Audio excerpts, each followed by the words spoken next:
Tafaraka amin'andreto ny kilasy tovovavy ato anatin'ny fandaharana lalina novokarin'ny sampana fampahalalam-baovao Kolo TV. Ny reny sy ny tontolony, indray ny lohahevitra nanaovana fanadihadiana manokana ao anatin'izao fandaharana izao. Misy sanadidy sy andraikitra maro ny renim-pianakaviana ny amin'ny sehatra rehetra misy azy, manomboka ao an-tokantrano izany ka hatramin'ny adidy eo amin'ny firenena. Mivoatra ny fiainana sy ny fomba fikarakarana ny tokantrano manoloana ny adidy sy ny andraikitra mandry ny renim-pianakaviana. Inona ny lanjan'ny renim-pianakaviana eo amin'ny malagasy?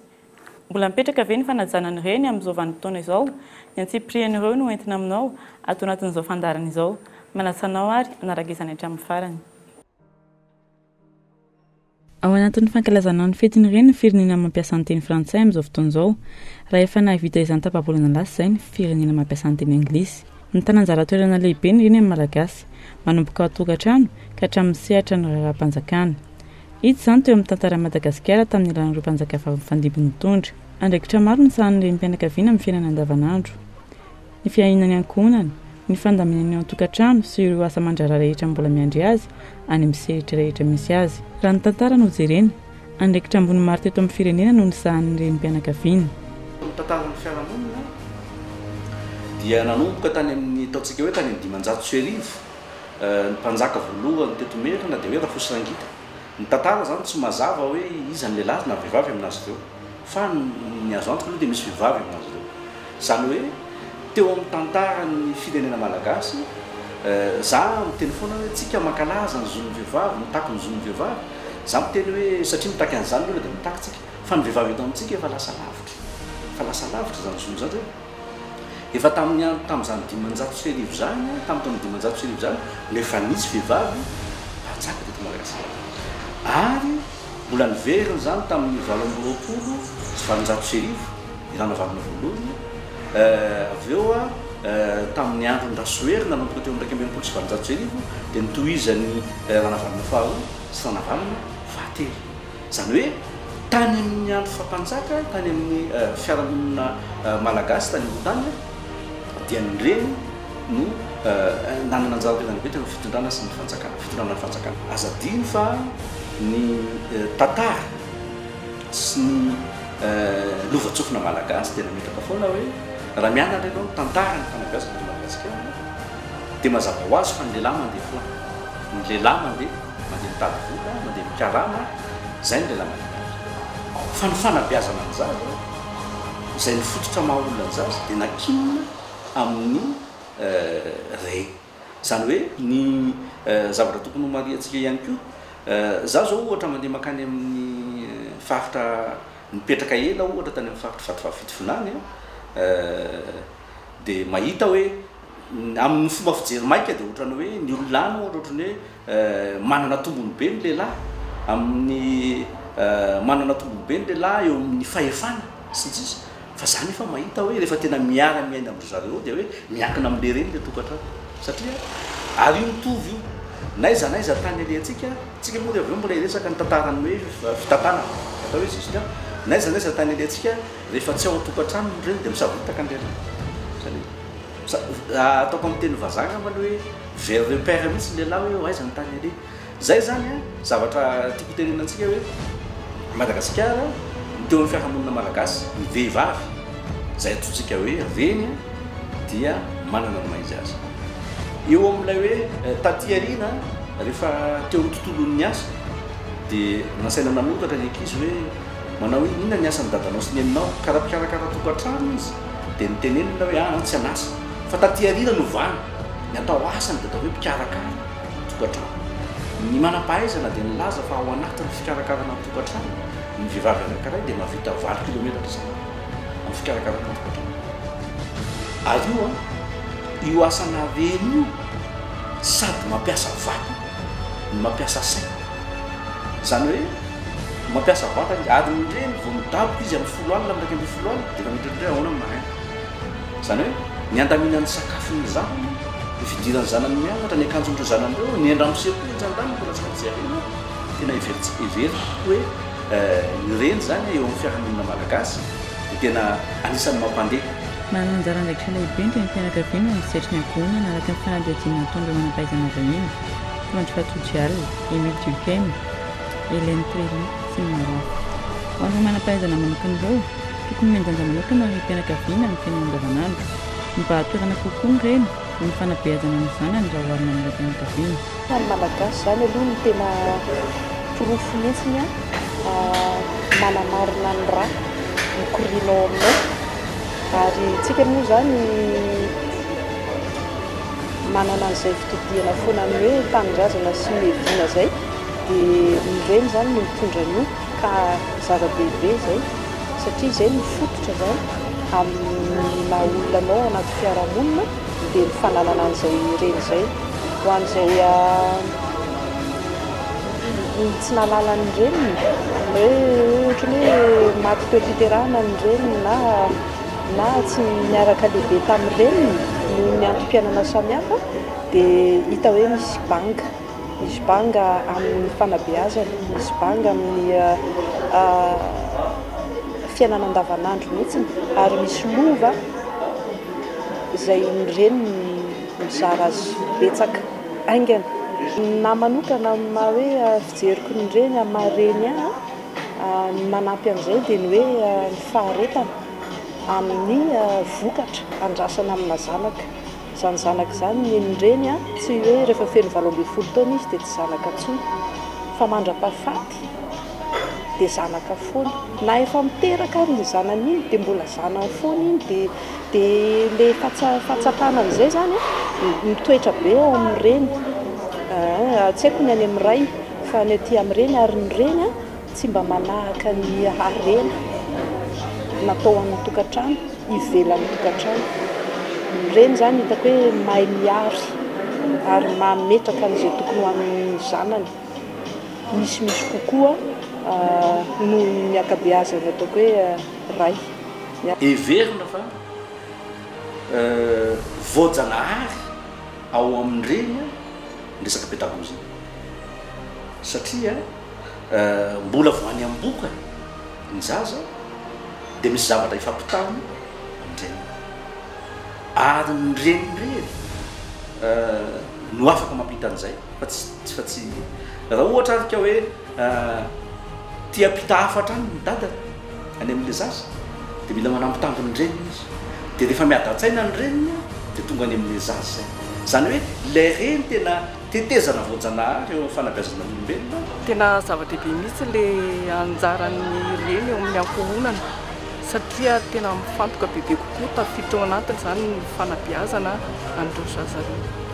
Ohatran'izao zany ka hatramin'izao dia ato mitokatokantrano misy anaty mikarakara ny tokantrano mandray tanana an'ireo zanako anatin'ny tokantrano mameny toro-lalana sy ny fanabeazana nodry zareo.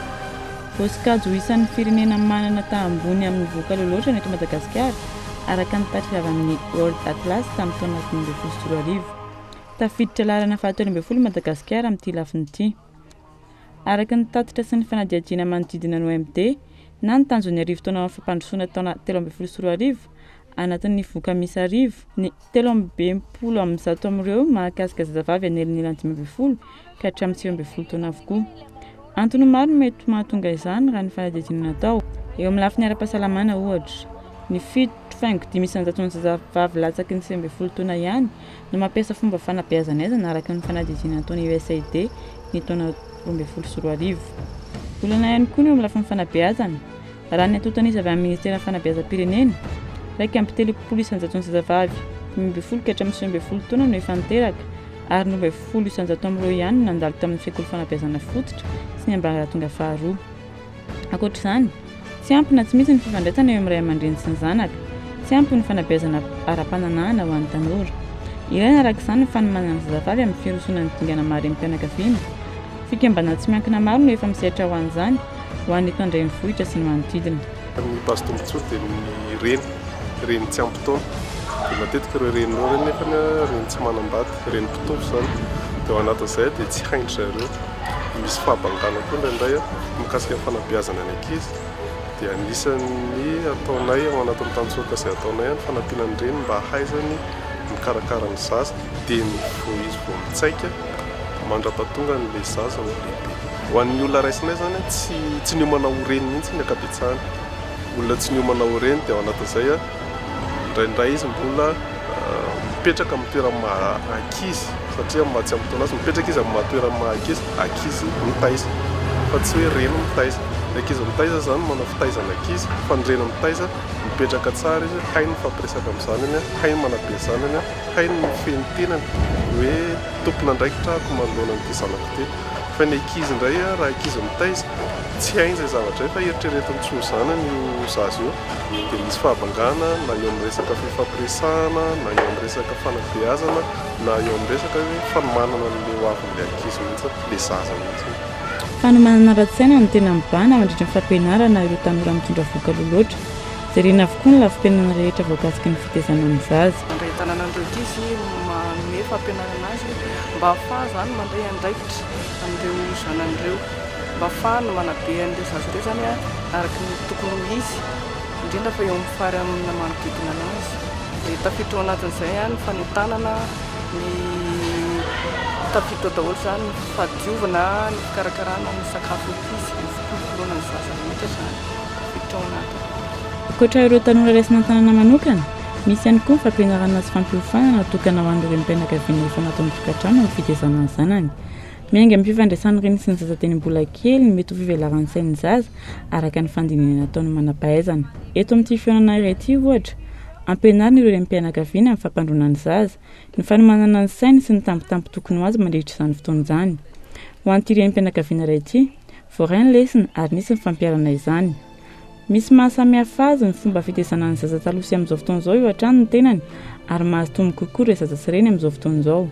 Araka ny fanontenenao teo moa zany zavokely zany izy io fa mama sy papa miasa daholo dia zany ny maintsy zaza ao an-trano dia miverina amin'le fitezana taloha indray zany saingy misy fahasamihafany amin'izao hoe manana tombontsoa be zany mireny amin'izao satria misy mpanoro-hevitra ohatrany anay moa zany efa lehibe daholo dia ohatra misy faty antoka kely ihany satria betsaka ny zavatra tsy fantatra tamin'izay hevitra maro samihafa eto dia izaho moa zany tena manana fahazarana mihitsy resaky ny tonga ny tany dia teneniko amin'ireo le zaza foana hoe izao ny zavatra natao dia izy no mampiasa amin'le zaza fa tena misy tombontsoa mihitsy zany hitako mihitsy na eo amin'le zaza fotsiny dia tsy matahotahotra izy mifanerasera amin'olona dia tonga dia zatra izy ny amin'ny fandraisana ao an-trano dia misy tombontsoa betsaka zany aloha dia misy an'ireny hoe fomba fanorana zaza reny dia hevitra amin'le hoe fandarana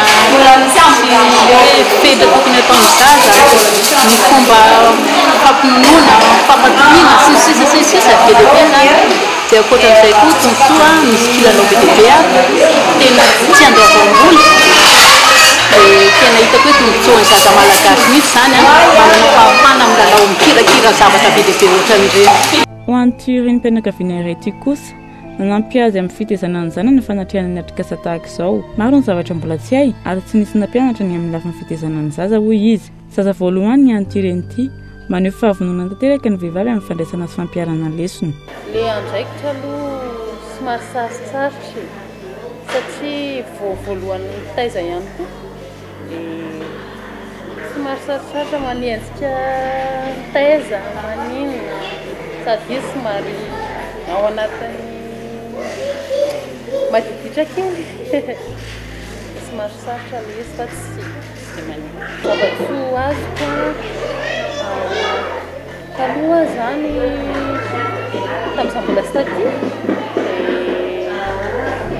tsy mahafantatra mihitsy hoe tsy mahazo betesina ny zaza satria misy zavatra ataon'ny zaza tsy tiako ohatrany hoe tsy mety zany dia nefa fitezako azy ny kainy tsy mety tsy tafita tsara aminazy izy dia tsy mahazo dia zay zao ny hitako hoe tsara lasa haiko le izy satria mety tamiko metako. Manodidina 10 isan-jaton'ny mpianakaviana malagasy no efa manana antony asa amin'izao fotoana izao araka ny tatitry ny birao iraisam-pirenena momba ny asa. Nahitana fiakarana ho hita io raha oharina amin'ny atotanisa tamin'ny 10 taona lasa. Mandra-matoma olo manokana mivarotra ny asany. Efa misy ny fandaminan'ny asa mandritry ny andro. Mandeha amin'ny fotoanany avokoa ny zavatra rehetra. tsy misy izy atao ambanjavatra na ny zanaka na ny vady na ny asa fivelomana. Aloha tsy maintsy arindra foanany tsy maintsy hoe hainao zany mandrindra zay rehefa reny ianao ohatra ny hoe raha ny anahy manokana zao rehefa maraina dia mifoa zay raha tokony ho vitaiko amin'ny alina dia vitaiko dia zay tokony vitaiko amin'ny maraina alohan'ny andanako mivoaka ny trano dia vitaiko dia rehefa amin'ny hariva rehefa tonga ao an-trano tsy maintsy miverifie ny devoiran'ny ankizy tsy maintsy mifampanontany kely ny ankizy hoe nanahoana ny tany am-pianarana ny ankizy zany mila nytaniana foana koa hoe nanahoana ny andavanandro ny tany am-pianarana inona nafinaritra inona natezitra ohatr'izay tsy maintsy arindra daholo ny vadiko hoe tsy andaniny ana zao amin'ny alina zao ohatra ny dia efa tsy maintsy zaraiko rondra raha ohatra ny hoe toron'ilay zanako vavy rehefa mianatra rehefa après midi ny lerany any am-pianarana dia tokony manasa vilia zany aloha rehefa amin'ny alina fa rehefa ohatra ny hoe mianatra maraina sariva izy dia tokoko manasa dia na amin'ny alina dia efa sasako ny vilia amin'ny alina koa ny salon dia efa aprimiko dia maraina mampirina ny trano fatoriana sy ny lakozia fotsiny dia vita izay dia manomana le zazakely koa dia après za zany mifito tsy maintsy tafiala ao an-trano tsy maintsy efa voapandroko ny zazakely voasoloko akanjo dia hoeto mpanatitra mpianatra fotsiny tena neny am-pivarotana zany après an'le amin'ny fito miala ao an-trano iny dia tsy maintsy tonga reberirika aloha manendrika ny reto entany reto maka entana amin'ny maraina dia andray jusqu'eo amin'ny sivy eo ako mangorongorona poketra sy kiraro dia tonga eto indray amin'ny sivy sasany amin'ny folo latsaka mamelatra entana ohatran'izay dia miala eto indray izay amin'ny fito sasany alina dia tonga any an-trano amin'ny valo. Manoloana ny fandrosoana misy amin'izao fotoana izao tsy vitsy amin'ireo ray aman-dreny manana asa ivelan'ny tokantrano misafidy andefa ny zanany eny anivon'ny akanjo fibeazana maro isan-karazany. Akanjo fibeazana izay atao vahaolana sy fanampiana ny ray aman-dreny amin'ny fitezana ny zanany. Fanalana fahasahiranana ny ray aman-dreny ny tena tanjon'ilay izy. Fa na izany aza marina hoe manala fahasahiranana fa famoahana tsy kelikely ihany koa ny vavahady-tsain'ny zazakely ny ankizikely anankiray. Ny crèche matetika 3 volana eo no manomboka raisina no mandray ny zaza raisiny crèche zany fa miankina amin'ilay ray aman-dreny iny fa matetika moa zany ilay reny miasa mahatonga azy hoe 3 volana izy dia efa raisina. Ny tena mila raisinay be da be tena mila omena aloha zany dia fitiavana izay ny anankiray le fitiavana tena omeniny tsy voasolonay ilay izy fa miezaka manatratra an'ilay fitiavana omen'ilay reny any an-trano an'ilay zanany zany natolotray aty izay ny anankiray hoe tena zava-dehibe. Dia ny anankiray ny fatokisan'ilay ray aman-dreny indray anay hoe ity zanako ity raha teriko any amin'ny crèche dia tena hoe azoko antoka misakafo tsara tsy mitomany lava raha sanatria mararirary dia tonga dia efa hitako ny tompona ndraikitra hoe io fa marary ilay zaza dia atsoina ny ray aman-dreny. Samy mahazo tombontsoa na ny ray aman-dreny na ireo ankizy alefa amin'ny akanjo fanabeazana araka ny fanateazana natao. Aty amin'ny toerana fibeazana tahaka izao no ampianarana ny zaza tsikelikely ny fomba fiaina amin'ny andavanandro. Misy ny fitsim-pibeazana na ho an'ny ray aman-dreny na ho an'ny zaza toy ny fanajana ny ora fidirana sy ny ora firavana, ny fahadiovana sy ny maro hafa. Misedra olana indraindray ireo mpanabe sy tompona ndraikitra amin'ny akanjo fibeazana tahaka izao rehefa atody tsy fahasalamana ny zaza. Misy ny fitsonjovana ny ray aman-dreny no ny asa saingy olana ny fanapahana ny asa ho an'ny reny. Ny indro kely ny eo amin'ny resaka asa ho an'ny reny mazana le manapaka dia nefany ny zavatra mitranga dia izao na somary efa mafanafana ary le zaza dia alefa ihany aterina crèche. Zahay koa nefa malahelo an'le reny satria micomprendre an'le reny mihitsy izay hoe no le asa no anaterany azy aty aminay dia raisinay ihany le zaza nefa ny amin'iny fotoana iny dia tena misy fotoana tena hoe tena miraikitra eo amin'ilay zaza mihitsy ianao ohatranao raha manana zanaka marary any an-trano dia tsy afaka manao ninina fa dia miraikitra miaraka aminy eo manambitamby manao inona. Dia izay zao anisany anankiray hoe sarotsarotra kely ny mitantana azy satria tsy ho raisinao le zaza le reny mbola tsy afaka manapaka nefa dia eo zany le hoe mameno le fitiavana ny tena hitako hoe tena mila mipahana be amin'ilay izy. Ho an'ireo renim-pianakaviana miasa, misy ny zo tokony ho fantarina sy hajaina mandritra ny fotoana hitondrana voka sy eo amin'ny fiterahana. Ny lalàna ny asa no mametra ireo karazana zo tokony ho an'ireny ireo. Ana amin'ny feniasa ny code du travail malagasy dia mametraka mazava tsara ny zoan'ny vehivavy rehefa miasa izy. Voalohany indrindra aloha raha ohatra izy ka mitady asa ny vehivavy anankiray dia tsy voatery hiteny hidéclarer ny état de grossesse na hoe bevoka izy. Raha hoe manao entretien izy zany hitady asa dia tsy voatery hiteny izy. Raha hoe mbola tsy hita le kibo tsy voatery hiteny izy hoe bevoka. Zay aloha zavatra voalohany tsara petraka raha mbola eo am-pitadiavana asa le olona. Rehefa amperinasa indray izy dia mananjoa ny vehivavy raha ohatra izy zany ka bevoka. Raha bevoka izay izy dia manana droit na congé de maternité. Misy fiche aloha déclarena sy fenoina ho an'ny CNAPS mikasika an'izay vehivavy bevoka. Dia manana zo zany vehivavy bevoka andeha hiala sasatra na andeha congé de maternité no mivoaka miatra aminy zany 14 herinandro. Enina mialohan'ny haterahany dia 7 herinandro aoriana ny haterahana, 2 volana zany aoriana ny haterahana. Reo aloha zany ny zoan'ny vehivavy bevoka. Rehefa aoriana indray miverina avy congé de maternité le vehivavy dia mandray ny asany dia manana droit izy ny atao hoe mampinono na droit d'allaitement zany. Dia io droit d'allaitement io dia 12 volana aorian'ny hateran'ilay zaza no ananan'izay zo zay. Mananadiny ray isan'andro izy ahafahany manatanteraka an'izay fampinonona zay. Raha ny eto Madagasikara manokana no jerena, tsy mbola voaja ireo zon'ny vehivavy ireo. Raha milaza ny lalàna fa tsy tokony ho antony hahatonga fandroana fitondrana voka, mbola maro ireo vehivavy no voaroaka no antony io. Misedra izany ny ankamaroan'ny vehivavy miasa. Ankoatra ny asa eo amin'ny sehatra tsy miankina, tsy vitsy amin'ny renim-pianakaviana no misana andraikitra lehibe eto amin'ny firenena toy ny sefokontany, ben'ny tanàna, minisitra, solombavam-bahoaka sy ny maro hafa. Ny fahaiza-mandamina trano ny tsiambaratelo ny fahombiazana amin'ny sehatra rehetra.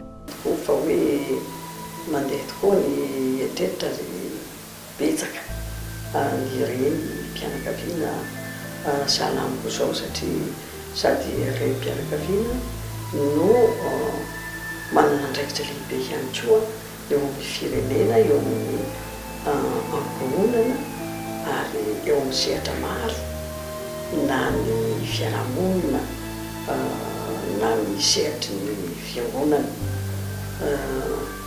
ka reny mitovy amin'ireny rehetra ihany satria raha hoe ny vehivavy ianao manana tokantrano dia renim-pianakaviana zany iankinana andraikitra lehibe sy mavesatra ihany koa ao anatin'ny tokantrano satria ny tokantrano dia tsy vitany hoe olona raina no mitantana azy na lahy na vavy fa ny lahy sy ny vavy samy misana miandraikitra amin'ny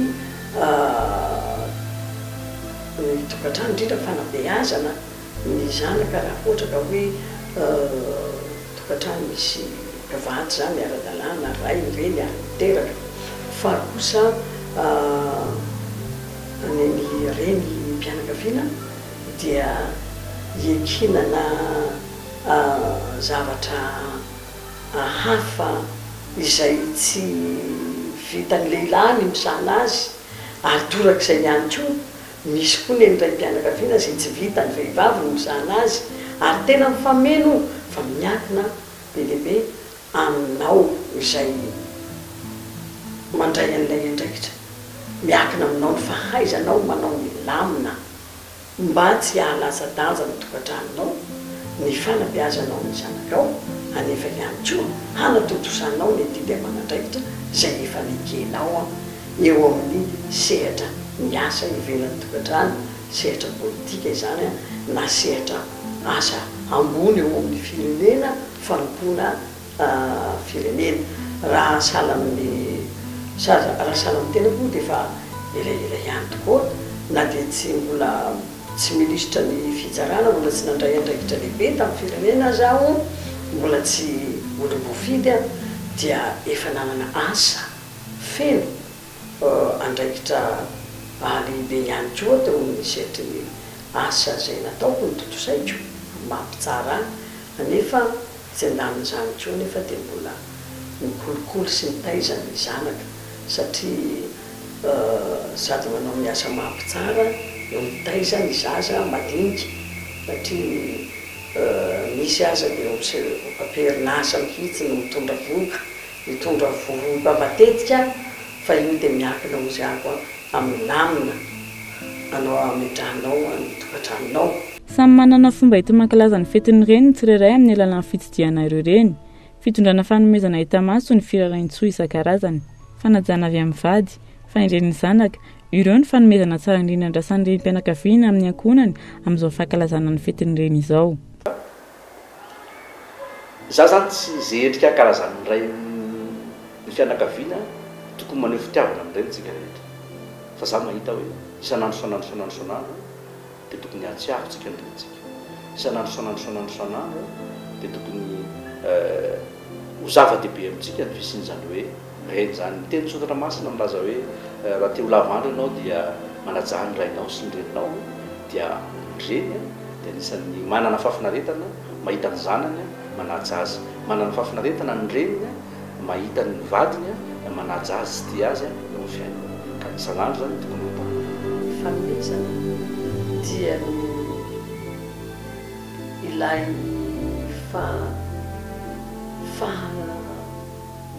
fahatsapanao hoe tombonandro miainanao mbola omen'Andriamanitra anao ahatraranao an'izany fahatserovana ny fetin'ny reny anefa eo anivony taranaka mihitatra mitombo iza dia everiko fa tena zara ino moa zany anjara soa omen'Andriamanitra anao satria ny fananaovana ny fetin'ny reny. Manoloana amin'ny fanatontolona sy ny teknôlôjia, miandanjana fanajana ny zanaka ireo ray aman-dreny eo amin'ny fiarahamonina malagasy. Mihavery tsikelikely ny kolontsaina fanajana sy fankatoavana ray aman-dreny. Ankilany, mampiseho endrika tsy fanajana ihany koa ireo karazana herisetra maro mianjady amin'ireny eo amin'ny ara-tsaina izany na eo amin'ny ara-batana ihany koa. Andro ireny natokana hizarana faliana amin'ireny ny fotoana tahaka izao. Tokony hanaroatra izany na ny zanaka na ny vady. Eo ihany koa ny fanomezana hita maso arak'izay zakan'ny tsirairay. Ampahirizina manokana ny reny rehetra mba tsy ho kivy manoloana ny adia dia manandraikitra miandry ny tsirairay. Dia izay ihany koa tompoko lasy tompoko vavy mamarana ny fandaharana androany. Azadino fa azonao taony manaraka ity fandaharana ity ao amin'ny trano Kala TV, teboka Cool, teboka MG. Azonao tao ihany koa ny maneho hevitra ao amin'ny page Facebook ny Cool TV. Misaotra anao manaraka izany hatramin'ny farany. Veloma tompoko.